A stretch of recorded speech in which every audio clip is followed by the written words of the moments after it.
ہم مکلف ہیں، number 1۔ Number 2، آج ہمارے پاس کوئی معصوم نہیں ہے کہ ہم ڈائریکٹ اسے پوچھ سکیں، یہ نمبر 2۔ نمبر 3، لیکن وہ رسول بندوبست کر کے گیا ہے، خدا کی کتاب دے کے گیا، اپنی سنت دے کے گیا، اور اپنے ساتھ 13 معصوموں کی سنت دے کے گیا۔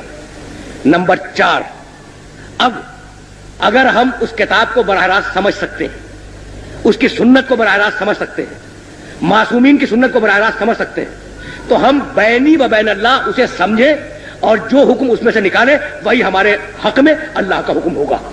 تو اب وہ لوگ جو واقعاً حدیث سمجھتے ہیں، سنت سمجھتے ہیں، کتاب خدا کو سمجھتے ہیں، قرآن کی ساری تفسیروں سے آگاہ ہیں، طریقہ استنباط سے واقف ہیں، ان کا فریضہ شرعی ہے کہ وہ اس عہد میں جب معصوم سامنے موجود نہیں ہے کہ ڈائریکٹ اس میں سے نکالے اور نکالنے کے بعد اس پہ عمل کرے۔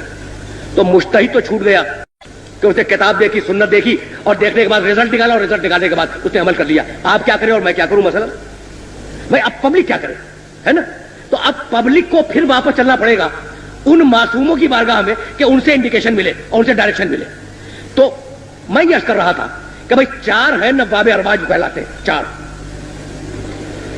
ان 4 کے آخری ہے علی ابن محمد سیمری، سن 329 ہجری میں ان کا انتقال ہوا۔ انہوں نے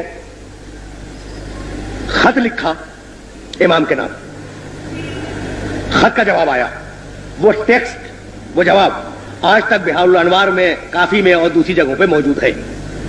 پہلے تو سوالات کے جوابات دیے امام نے، اور اس کے بعد کہا کہ اے علی ابن محمد سیمری، 1 ہفتے کے اندر تم اس دنیا سے اڑ جاؤ گے اور تمہارا انتقال ہو جائے گا، اور میں غیبت کبریٰ میں چلا جاؤں گا۔ فمن ادعى الرؤيا فهو كذاب مفتر۔ اور اب جو غیبت کبریٰ میں گیا تو کوئی شخص اگر میری رویت کا دعویٰ کرے، میرے مشاہدے کا، میری رویت یعنی میرا دیکھنا، اس کا دعویٰ کرے، ادعا کرے، یعنی نیابت کا ادعا کرے، تو وہ کذاب ہے اور جھوٹا ہے۔ تو اب خطوط امام کے پاس جاتے تھے، امام جواب نہیں دیا کرتے تھے، بات تو مکمل ہو گئی نا۔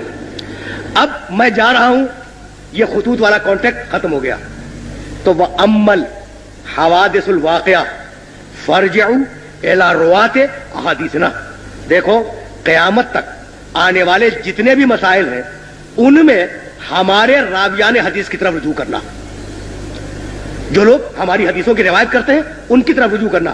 یہ نہیں کہا کہ اپنی عقل سے مسئلے حل کر لینا، عقلی گدے لڑاتے رہنا اور جو الٹا سیدھا سمجھ میں آ جائے اس پہ عمل کر دینا، نہیں، ہم حدیثیں دے کے جا رہے ہیں، ہم اپنے اقوال دے کے جا رہے ہیں، ہم قرآن مجید کی تشریح دے کے جا رہے ہیں۔ تو قیامت عمل حوادث الواقعہ، قیامت تک آنے والے جتنے بھی تمہارے مسائل ہیں تمہارے، ان سب میں کس کی طرف رجوع کرو؟ ہماری حدیثوں کی روایت کرنے والوں کی طرف رجوع کرو۔ تو یہ جو ہمارے یہاں ایک کیٹیگری بنی ہے جنہیں ہم مجتہدین کہتے ہیں، یہ در حقیقت معصومین کی حدیثوں کے راوی ہیں۔ یہ فقہ سمجھتے ہیں، اصول فقہ سمجھتے ہیں، طریقہ استنباط سے واقف ہیں، صحیح حدیث کو سمجھتے ہیں، غلط حدیث کو سمجھتے ہیں، کون سی تقیہ میں بیان کی گئی، کون سی تقیہ میں نہیں بیان کی گئی، ان ساری چیزوں کو سمجھتے ہیں۔ اور کرائیٹیریا وہی ہے کہ بھائی ہم مکلف ہیں، معصوم ہمارے سامنے نہیں ہے، کتاب پوری طرح واضح نہیں ہے، تو اب جو بھی رسول ہمیں دے کے گیا ہے اس سے جو ہم استنباط کریں گے اور جو ہم اخذ کریں گے، اس اخذ و استنباط کو ہم اپنے لیے حجت قرار دیں گے۔ تو ان کے لیے تو حجت ہو گیا، لیکن 12ویں نے غیبت کبریٰ میں جاتے جاتے پوری انسانیت کو اور اپنے پورے چاہنے والوں کو یہ حکم دیا کہ تم اگر کسی مسئلے میں پھنس جاؤ اور تمہاری اگر کوئی پرابلم ہو تو تم ہماری حدیث کے راویوں کی طرف رجوع کرو۔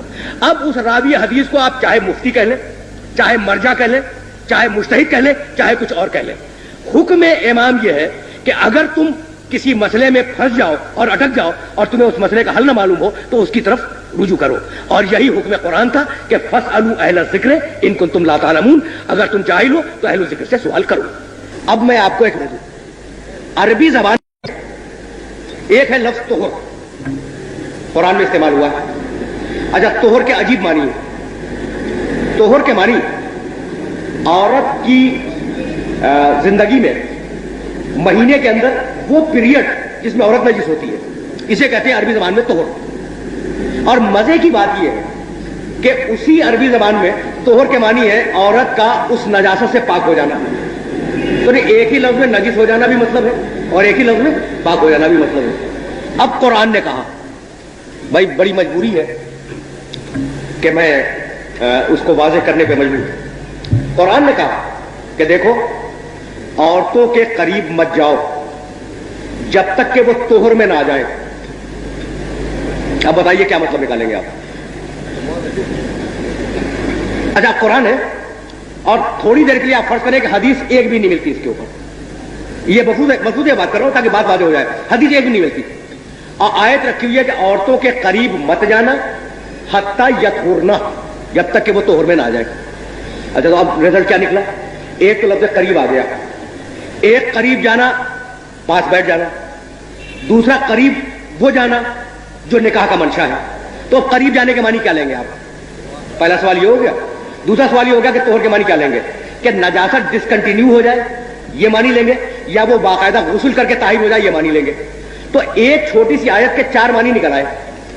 عورت کے پاس بھی نہ بیٹھو پہلا معنی، عورت سے مقاربت نہ کرو دوسرا معنی، جب تک کہ مینسز ڈسکنٹینیو نہ ہو جائے تیسرا معنی، جب تک کہ وہ غسل نہ کر لے چوتھا معنی. تو ان 4 معنیوں میں سے کیا قسم کھا کے آپ کہہ سکتے ہیں کہ مراد الہی کیا ہے؟ دنیا کا معصوم کے علاوہ دنیا کا کوئی انسان نہیں کر سکتا. تو مجتہد بینہ و بین اللہ یہ طے کرتا ہے کہ ان 4 معنی میں سے شاید مراد الہی یہ ہو. اس شاید کے اوپر وہ فتویٰ دیتا ہے. تو جب اسے یقین ہو جاتا ہے کہ میں اپنی حد تک پورا تفاحص کر چکا، ساری روایتیں دیکھ چکا، قرآن کی جتنی بھی ریلیونٹ آئی تھی وہ سب میں نے دیکھ لی، اور میرا ضمیر میرا باطن یہ کہہ رہا ہے کہ بھئی یہ معنی مراد لینے چاہیے، تو اس معنی کو مراد لے لیتا ہے. ہو سکتا ہے کہ اسی کے زمانے میں اور اسی کا ہم اثر کوئی اور مجتہد ہو اور اس کے نزدیک ان 4 معنیوں میں سے کوئی اور معنی اپیل کر جائے اسے، تو یوں فتووں میں اختلاف پیدا ہوتا ہے. اچھا اب اس کی مثال میں اور بھی واضح کر دوں. دیکھیں جناب، آپ ایک بچہ لے کے آئے اور اب تو ماشاءاللہ بہت لوگ بیٹھے ہوئے ہیں، بچہ لے کے آئے اور پھر دوست سے کونے میں بیٹھ کے آپ نے بات کرنی شروع کی. بچے نے آپ سے اجازت مانگی کہ آپ تو بات کر رہے ہیں میں کھیلوں. آپ نے کہا کھیلو لیکن اس 4 دیواری کے اندر کھیلنا. باہر گئے تو میں سزا دوں گا. تو اب بچے کو کیا کرنا چاہیے؟ باہر جانے سے پرہیز کرنا چاہیے. لیکن بچے کے لیے یہ ضروری ہے کہ اس گوشے میں کھیلے اس میں نہ جائے، یا وہاں کھیلے یہاں نہ آئے؟ نہیں، آپ نے تو اسے الاؤ کیا ہے کہ اس 4 دیواری میں جہاں جی چاہے کھیلو. اسی طریقے سے شریعت کی جو 4 دیواری ہے، کتاب، سنت، اجماع، دلیل عقل، اس میں مجتہد کس مقام پہ بیٹھ جائے گی اس کی اپنی مرضی ہے. اور یہ ہے بنیاد اختلاف فتاویٰ کی. اچھا نمبر 2 بھی تھا اس میں کہ کیا تقلید سوالات پوچھنے کا نام ہے؟ تو تقلید صرف سوالات پوچھنے کا نام نہیں ہے، تقلید سوالات پوچھ کر عمل کرنے کا نام ہے. اسلام میں کوئی بھی چیز ہو یا جائز ہوگی یا ناجائز، اور یہ ہر مسلمان کے لیے ہے، مگر ہمارے یہاں فتوے میں بہت سی باتیں ایسی ہیں جن میں ایک کا فتویٰ جائز ہے اور ایک کا ناجائز. اس کا مطلب یہ ہوا کہ ایک صحیح ہے اور ایک غلط. تو کیا ہم اس کی تقلید کر سکتے ہیں جو کہ غلط بات کہیں؟ اچھا برادر عزیز، یہ سوال بھی بڑا معقول ہے کہ بھائی اس کی تقلید کیسے کرے کہ جو غلط بات کہے. لیکن آپ نے یہ کیسے طے کر دیا کہ کس کی بات غلط ہے؟ اور میں ابھی اسٹیبلش کر کے یہ گیا ہوں کہ بھائی اس 4 دیواری میں چاروں کونوں کے اوپر وہ لڑکا کھیل سکتا ہے. تو معصوم نے جب ایک فریم ورک دے دیا آپ کو کہ بھائی کتاب، سنت، اجماع اور دلیل عقل اس کے اندر رہنا ہے، تو اگر اس فریم ورک سے باہر گیا تو غلط ہے، اور فریم ورک کے اندر ہے تو 4 کیا 2 کے خلاف کی بات کرنا. 25 مجتہد بھی اگر 25 باتیں کہیں تو سب کی سب صحیح ہے. اچھا، اور امام محمد باقر علیہ السلام نے یہ فرمایا تھا کہ علینا ان نلقی الیکم الاصول وعلیکم ان تفرعوا. ہمارا کام یہ ہے کہ ہم تمہیں اصول بتلائیں، یعنی اپنے آپ پبلک سے نہیں کہا، اپنے شاگردوں سے کہا جو صحابہ کرام بیٹھے ہوئے تھے. ہمارا کام ہے کہ ہم تمہیں اصول بتائیں. وعلیکم ان تفرعوا، اور تمہارا کام یہ ہے کہ تم اس میں سے نتیجے نکالو اور نتیجے نکالنے کے بعد فتوے دو. تو یہ جو فتوے دینے کا عمل ہے تو کبھی 2 آدمی ایک رائے پہ متفق نہیں ہوتے، لیکن اگر ایک آدمی کتاب و سنت کے خلاف بول رہا ہے تو یقینی غلط ہے، اور اگر دونوں کتاب و سنت ہی سے رزلٹ نکال رہے ہیں تو اب یہ تو علم خدا میں ہوگا کہ واقعی حقیقی حکم کیا ہے. لیکن ہماری حد تک وہ دونوں صحیح ہیں، اور ہماری تکلیف شرعی ہے کہ ہم جس مجتہد کی تقلید کر رہے ہیں اس کے فتوے پہ عمل کریں، دوسرے کو ٹچ نہ کریں اور دوسرے کی توہین نہ کریں.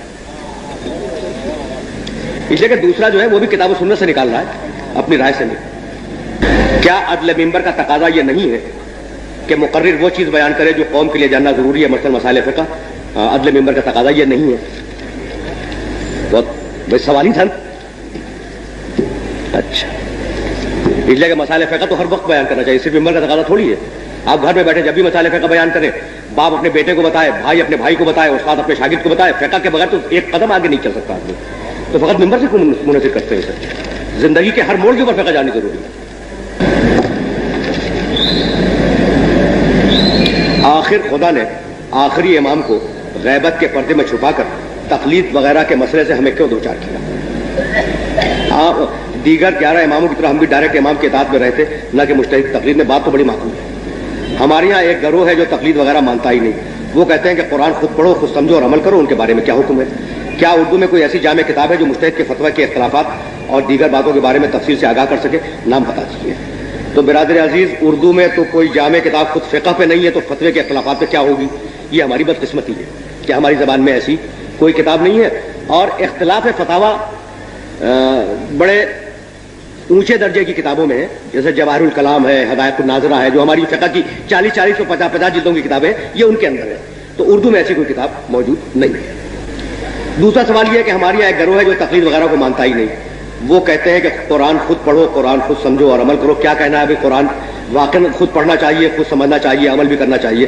لیکن جیسا کہ میں کہہ رہا تھا آپ سے کہ بھائی کتے کی نجاست کہاں سے معلوم کرے قرآن میں, اور جب نجاست نہیں ملی تو گلے لگا کے بیٹھ جائیے. تو آپ مجبور ہیں کہ قرآن کو اس کے صحیح مفسر سے لیں, اور قرآن کے صحیح مفسر تک اگر آپ کی ڈائریکٹ رسائی ہو گئی, یعنی آپ راوی حدیث ہو گئے, تو آپ خود مجتہد ہو گئے, تو مجتہد سے تقلید حرام ہے. اور اگر نہیں ہوئے تو آپ مجبور ہیں اسے سوال کرنے پر. سوال کر لیا تو آپ مقلد ہو گئے. تو تیسری کوئی قسم نہیں ہے, تیسری کوئی قسم نہیں ہے. یعنی اگر آپ ڈائریکٹ قرآن کو سمجھ سکتے ہیں, یہ ترجمہ پڑھ کے نہیں, ترجمے تو ہر مترجم نے اپنے اسٹائل سے ترجمہ کیا ہے. اگر آپ میں اتنی اہلیت ہے کہ ڈائریکٹ قرآن کو سمجھ سکتے ہیں, تو کیا کہنا ہے؟ جب قرآن کو سمجھتے ہیں تو آپ حدیث کو سمجھیں گے, آپ ہو گئے مجتہد, تو آپ پر سے تقلید حرام ہو گئی. لیکن اگر نہیں ہے اتنی صلاحیت, تو پھر مناسب نہیں ہے کہ آپ ترجمے کے اوپر عمل کریں. اگر آپ نے کسی ترجمے پہ عمل کر لیا تو آپ اس مترجم پہ مقلد ہو گئے, تو تقلید کے خلاف تو بات پھر بھی نہیں گئی.